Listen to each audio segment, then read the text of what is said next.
What really happened to Pope John Paul I? Was it a tragic natural death or something far more sinister?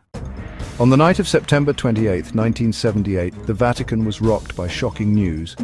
Pope John Paul I was dead. He had served just 33 days as the head of the Catholic Church. Healthy, optimistic, and loved by millions, his sudden death raised eyebrows around the world. But what if it wasn't just a tragedy? What if it was a cover-up? Pope John Paul I, born Albino Luciani, was unlike any pope before him. Humble, progressive, and deeply committed to reform, he quickly gained a reputation as the smiling pope. But behind the smile was a man determined to clean up corruption within the church, particularly in the Vatican Bank, a powerful institution rumored to have deep ties to organized crime. Just days before his death, Pope John Paul had compiled a list of high-ranking church officials he planned to remove from power. Among them were individuals allegedly involved in financial scandals and secret societies.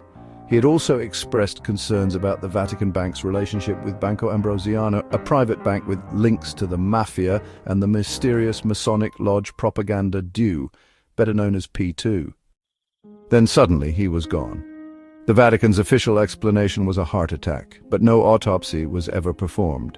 His body was embalmed within 24 hours, and the details of who found him, when and how kept changing. Conflicting reports spread quickly. Did his housekeeper discover the body, or was it a priest? What happened to the documents he kept on his desk? Why did the Vatican rush to silence any speculation?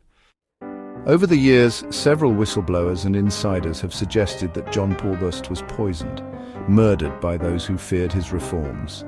One of the most famous theories came from journalist David Yallop, whose book In God's Name laid out a chilling narrative.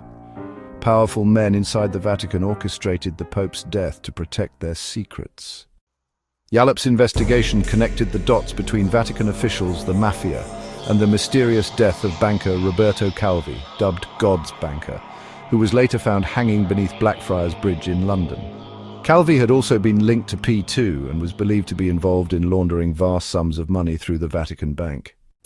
So could John Paul I's death be, part of a larger conspiracy? It's a question that has intrigued many, sparking debates and discussions over the years. Let's dive deeper into this possibility and explore the theories that have emerged. Despite multiple inquiries and a growing mountain of questions, the Vatican has never reopened the investigation. In the decades since, theories have multiplied, but no definitive answers have emerged. Pope John Paul I remains one of the shortest reigning popes in history and one of the most mysterious.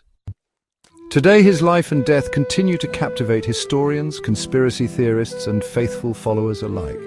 Was he silenced for threatening powerful interests, or did fate simply cut his papacy short?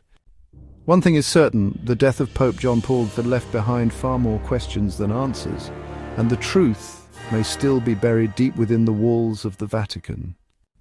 This is Epic Time Journeys.